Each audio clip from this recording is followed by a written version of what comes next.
Daylight executions and fire bombings are on the rise in Australia as underworld figures fight for control of the illicit tobacco industry, which is generating $13 million a day.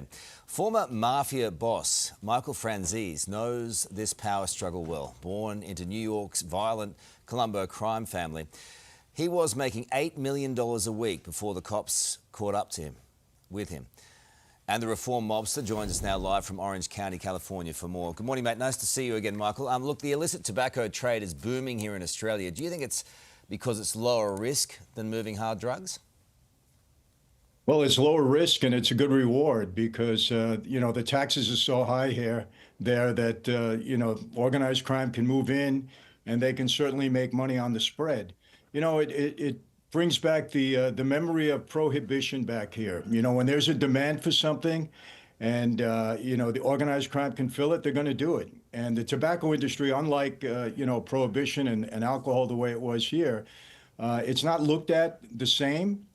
And so also people worry, they wonder, where's this extra tax money going? I understand the taxes on every cigarette are very high.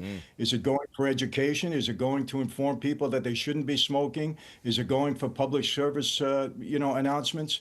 So this is a perfect area for organized crime to move into. I'm a little familiar with it. I know what the cost of cigarettes are in Asia as compared to what they are in Australia, here, even the United States. So these people are very smart. They jump on it. And they make money on the spread, and as a result, you have competing organized crimes groups, looking for that storefront to sell out of, and it's like a days of prohibition. Yeah. They'll go at it against each other. Yeah, you raised some great questions. There's a big fight for control over the industry, right, following the murder of a Melbourne kingpin as well. In your experience, how do gangland wars escalate when key figures are executed? What are we in store for here? Well, it's not the mafia there that's doing this. I understand it's other organized crime groups. But look, whenever anyone gets murdered, people get pretty upset on each side. So could it be the indication of another war?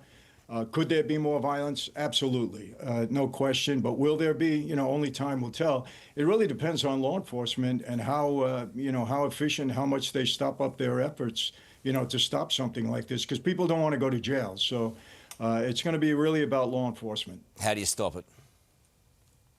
Again, enforcement. They got to get out there, just like the FBI did here in the United States when they used the RICO Act so effectively to go against my family. I mean, I was, indicted 3 times on the RICO Act. So if they really step up enforcement, they will put mob people in their place. They're not going to be as, outspoken on the streets. They're not going to be as obvious. That's the only way to stop it. That bloke over your right shoulder got done for tax evasion, didn't he? What's that? Oh, it doesn't matter. Look, you're coming down under in a couple of months, speaking Melbourne and Sydney. Who do you think would benefit from hearing your story?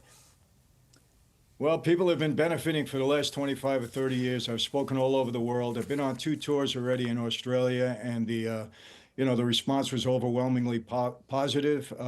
People need to be encouraged. They need to see that people can come back from a bad situation. I was a major member of organized crime. Everybody that I ran with during that time is either dead or in prison for the rest of their lives, and I've been able to overcome that.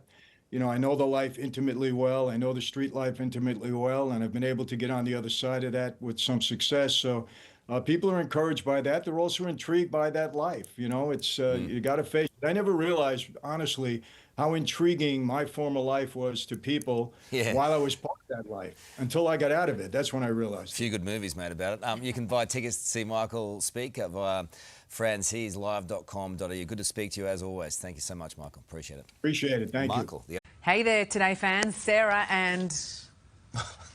What's my name again? Oh my God. Carl. Hey, thanks for watching our YouTube channel, though. Subscribe now for more news, special reports, and amazing Aussie stories. And Carl misbehaving, Whoa, of course. That never happens. Always happens. What's she talking about?